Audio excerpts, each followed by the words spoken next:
Histoire en 3e, thème 2, décolonisation et nouveaux États.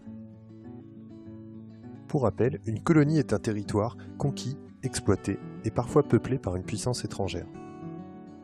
Au XXe siècle, les principales puissances coloniales sont le Royaume-Uni et la France, qui possèdent à elles seules l'essentiel du territoire africain et le sud de l'Asie.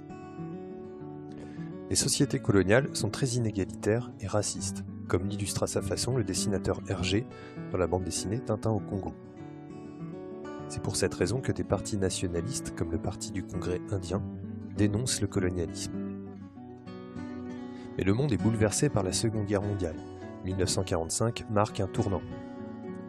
D'abord, les puissances coloniales sont affaiblies, par exemple la France, vaincue en 1940.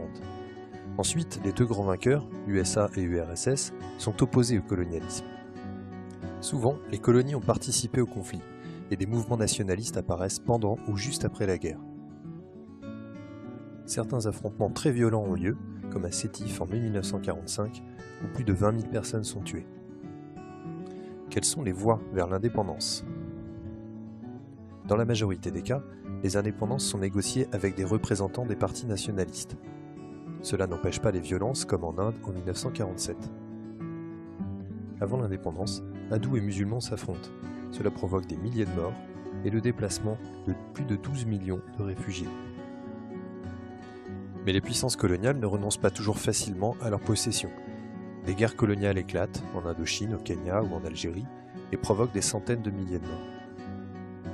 Troisième partie, de nouveaux États, qu'on appelle non-alignés. Non-alignés, cela signifie que ces pays, souvent d'anciennes colonies, ne veulent pas se retrouver dépendantes vis-à-vis des grandes puissances, États-Unis et URSS. Ces pays non alignés se réunissent pour la première fois à Bandung, en Indonésie, en 1955.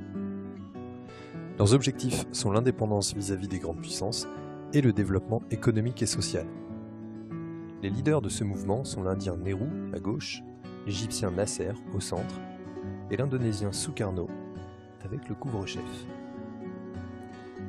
En résumé, après-guerre, le contexte est favorable à la décolonisation. Les puissances coloniales sont affaiblies, les grandes puissances y sont opposées, et les mouvements nationalistes et indépendantistes émergent. Plusieurs voies vers l'indépendance s'ouvrent, première étape en Asie, puis seconde étape en Afrique, par des décolonisations négociées, plus ou moins pacifiques, et des guerres d'indépendance. Cela aboutit à l'émergence des pays non alignés, qui revendiquent leur indépendance vis-à-vis des grandes puissances et veulent un développement économique et social.